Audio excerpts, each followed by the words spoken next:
শুনলাম ঢাকার একজন মেয়র হয়েছে অষ্টম পাস। তা আমাকে পরে মুর্শিদে একজন বললো যে ইন্টার পাস যদি প্রধানমন্ত্রী হয় তাহলে অষ্টম পাস মেয়র হইতে সমস্যা কোথায়? বুঝছেন সিলসিলাটা, বুঝছেন? এই যে হলো আমাদের অবস্থা। তো এখন শুনি এমপিরও আবার মেয়রে দাঁড়াইতে চায়, এমপিও হয়েছে, মেয়রও আবার দাঁড়াইতে চায়, মন্ত্রীও হয়েছে, মানে সব একসাথে খাইতে চায় একদম। ওই যে ভরে না, যখন পেট ভরে না, এগুলাকে হ্যাঁ এগুলার আমরা খাওয়াইতে খাওয়াইতে একটা সময় পেট ফাইটা যাবে এগুলা। এই জন্য যেটা ইলেকশন, এটা তো ইলেকশন হয় না, সিলেকশন হয়েছে। কি করে? এটা হলো ভাগ বটোয়ারা, যে তুই দাঁড়াইতে পারস নাই, তুই ঢাকা 15 হাইরা গেছিস, তোরা এক জায়গায় দিয়ে দিচ্ছে, আরেক জায়গায় একজনকে দিয়ে দিচ্ছে। তা আমি জন্য বলবো যারা মেয়র হয়েছে, এটা কোনো প্রক্রিয়া না। আমরা ভোট দিতে চাই, ভোটের মধ্য দিয়ে যে মেয়র হবে,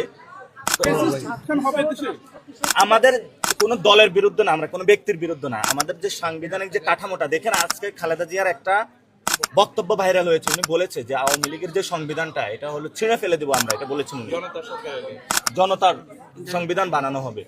কিন্তু এই যে সালাউদ্দিন সাহেব বিএনপি এই সংবিধানকে হলো কোলো করে রাতের মনে ঘুমায়, এটা ভুলতেই পারে না। তো এটা হলো যে ওইটা সিলেবাসের মতন, এটাতে মনে হয় সিলেবাসে পরীক্ষা হয়েছে ওনার, এটাতেই মনে হয় এজন্য সরকার গঠন করেছে, ভারতের প্রেসক্রিপশনে এখন এটা ভুলতে পারে না। আমরা বলেছি এই সংবিধান পরিবর্তন করতে হবে। এই সংবিধান একটা ফেসিস্ট কাঠামো, যে কাঠামোর মধ্য দিয়ে বিএনপিও আবার একটা দানব আকারে আমাদের মধ্যে হাজির হচ্ছে। ফলত বিএনপির ভাইদেরকে বলবো যে দানবাগ যদি ভালো থাকতে চান, সংবিধানের পরিবর্তন আনয়ন করুন, তাহলে আমরা একটি নতুন বাংলাদেশ গড়তে পারবো।